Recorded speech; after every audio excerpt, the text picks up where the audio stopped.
But my whole point here was the executive search firm was very, very important.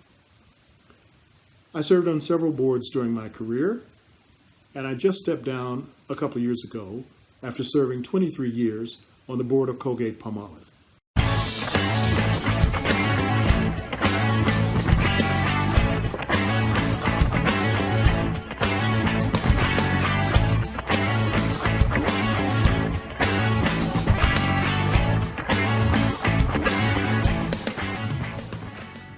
Hello, this is Delano Lewis.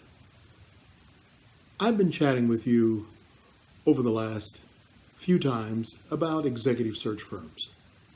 I'd like to explore that topic a little bit more because I think it relates to a number of things that might be of interest to you.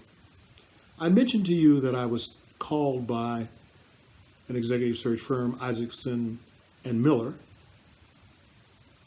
for the position of presidency of National Public Radio.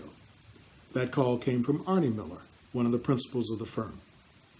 And the board of National Public Radio hired the executive search firm, Isaacson and Miller, to look for a president. They laid out the kinds of criteria to the firm as to what they were looking for. And in this case, I understood, and when I talked to Arnie, he laid this out to me, that the NPR board had had many journalists as president, but they wanted to this time look for a person that had media experience and communication experience, but a person who had business experience. So they wanted to shift from looking for a journalist to run their organization and look for a person who had business experience. So all of that was laid out to the executive search firm, and the leader of the firm went out to find candidates that might fit that bill. And that's how I got that call from Arnie to see if I was interested. And I did fit that bill because I did have 21 years of business experience. I had communications experience. I had not-for-profit and government experience. But I had the kinds of operations experience that the NPR board was looking for. But I had to go through the interview process and I had to sell myself to the board, as you can imagine. But my whole point here was the executive search firm was very, very important. I served on several boards during my career, and I just stepped down a couple of years ago after serving 23 years on the board of Colgate-Palmolive. It is one of the Fortune 500 companies, a company that is global, and it's around the world in some 200 places around the world. I chaired the Nominating and Governance Committee for Colgate-Palmolive. This was the committee that would make recommendations to the board for new board members. And guess what? I worked alongside executive search firms. I worked with Spencer Stewart, I worked with Heidrick Struggles, I worked with Econ Zender, and these are major firms, executive search firms. And what we would do would look to see the kinds of talent we needed for our board. We would check our competitors to find out what our competitors were doing. We would check trends of what board leadership was all about. Many boards were having international members on their board. Some boards were having doctors on their board to look at certain kinds of health issues that were paramount. But what was really basic for most of this was a person that had operations experience, the person that knew how to look at a balance sheet, understood a balance sheet, a person that dealt with operations, that knew about insurance, that knew about customer relations, that knew about union matters. A person that had been in operations would be important to serve on a board because you have to give advice to the management of the company. So if you've done that, you're in a position to give advice. But when I was chair of Nominating and Governance, we'd had certain mandates. We all wanted to look for diverse candidates, diversity as to race and to gender, and that was very important for the workings of our board. And I was very proud that we had a number of diverse candidates. When I left the board, that we had three women on our board, and we had 2 African Americans.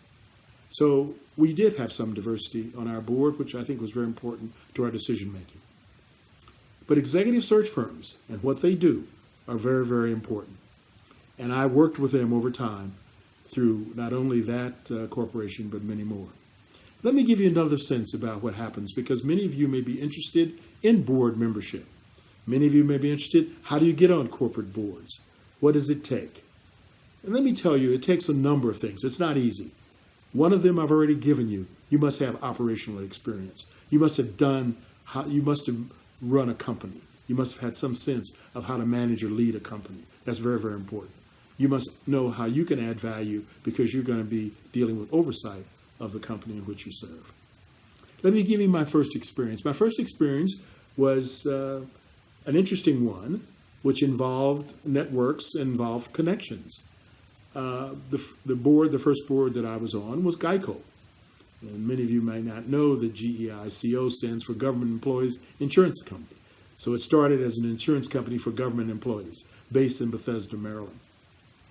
My good friend and colleague, my boss, Tom Bolger, was president of the 4 C&P telephone companies. C&P are Maryland, Virginia, West Virginia, and the district. And I was an officer in the district operations. Well, when Tom Bolger moved from the C&P telephone companies to go to work at AT&T, GEICO viewed that seat as a telephone company seat on the board. Tom Bolger could probably have stayed on the board, but he decided to step down, but he made a recommendation that I should succeed him on the board at GEICO. So that's how I got on my first major company board, was through my colleague and mentor, Thomas Bolger. So when you ask yourself, how can I get on a board? One, you must have operations experience. You must be in a position where you've done something in terms of running a company. And obviously, it helps when you have someone like Tom Bolger who makes a strong recommendation for you. But again, coming back to my original theme, you should have your name on the list of executive search firms, because it's the executive search firms that are going to be contacted by chairpersons of nominating and governance of major companies. And they're going to be looking to these executive search firms to give them a list of people that could fit their nomination criteria. So if you're interested and you've done operations experience, you've run companies, you have what it takes, but you have not made that contact with executive search firms, then you must do that. Make sure that your name is on that list. So it's not easy. In matter of fact, in my case, after that first board, I got a call from a business colleague, Jean Cisco. She was one of the highest ranking business persons working for Woodruff and Lothrop department store in Washington, D.C. And she told me she met the chairman of Colgate-Palmolive at a conference, Mr. Reuben Marr.